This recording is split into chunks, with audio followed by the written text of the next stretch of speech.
Magandang araw po sa inyo lahat. Ako po si Jerry from First One Education and Migration. Sa mga lumipas pong mga araw o buwan, marami po akong nare-receive ng mga tawag o mga inquiries at nagtatanong, naghigpit daw po ba ang immigration sa kanilang mga patakaran ngayon? Yes, marami pong mga nangyaring pagbabago at talaga naman po na merong mga humigpit talaga. Kaya lang, ito pong mga bagay na to sa totoo lang dati naman na pong mga patakaran, kaya lang po ay talagang ini-implement po nila ngayon ng strictly implemented po ang ginagawa nila ngayon. Unang-una dun po sa concurrent application. Ito po yung ikaw ay naka-enroll sa isang eskwelahan, may COE ka na, tapos ikaw ay mag-enroll na naman sa ibang eskwelahan, magsisecure ka ng panibagong COE, tapos eventually bibitawan mo yung iyong dating COE at dito ka na magpapatuloy, maaaring dahil sa mas murang course o dahil sa maaaring ito ay yung may pathway na. Okay. Sa kasalukuyan po, hindi na po pwede ang ganon. At ito po ay po pwede na lang mag-shift ng course o lumipat ng eskwelahan kapag ka po tayo ay naka 6 months na sa ating principal course. Ang principal course po na tinatawag ay yung halimbawa meron kang dalawang COE, ikaw ay naka-certificate 4 at naka-diploma.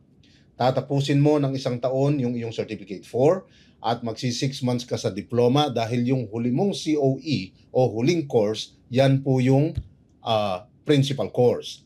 So, magsi-shift ka ng course o ikaw ay lilipat ng eskwelahan, kailangan naka 6 months ka sa iyong principal course. Or kung ikaw ay bibigyan na ng release ng isang eskwelahan. Pag may release ka, kahit wala kang 6 months sa iyong principal course, binigyan ka ng release ng iyong school, pwede ka nang mag-shift ng ibang course o lumipat ng eskwelahan. Okay, yan po yung una. Pangalawa, naghigpit na rin po ang immigration sa mga may canceled COEs. Nangyayari po ngayon na kahit 1 linggo pa lang na-cancel ang iyong COE, makaka-receive ka na ng notification po dito kay immigration.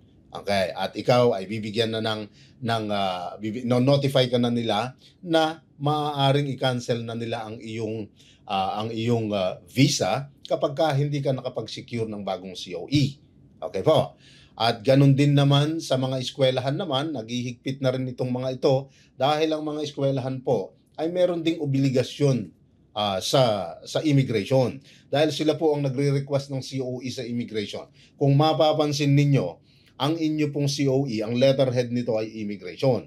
Kasi nga, ang COE ay hindi naman po nang gagaling sa eskwelahan. Nire-request lang din po nila ito sa immigration. So ito naman ngayon pong si eskwelahan ay may obligasyon dito kay immigration na kapag ka po ang isang estudyante hindi na nagbabayad ng tuition fee, hindi gumagawa ng assessment at hindi na rin pumapasok, ito po ay magli-lead na sa cancellation ng kanilang COE at pagka po cancel ng COE, nangyayari nga po na kahit 1 linggo lang, eto na si immigration at wawarningan ka na for cancellation ng visa. Yan po ang mga pagbabagong malalaki ngayon. At sa medical naman po, sa medical examination, dati kasi naghihintay tayo na tayo ay i-request pa ng immigration bago tayo magpa-medical.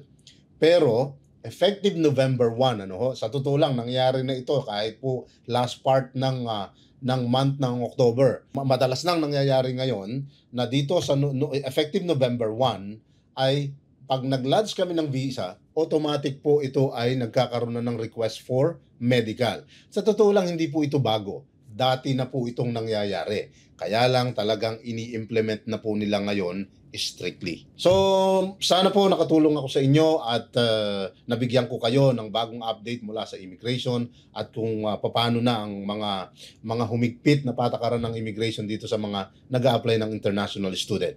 Maraming salamat po sa inyo at ingat kayo palagi.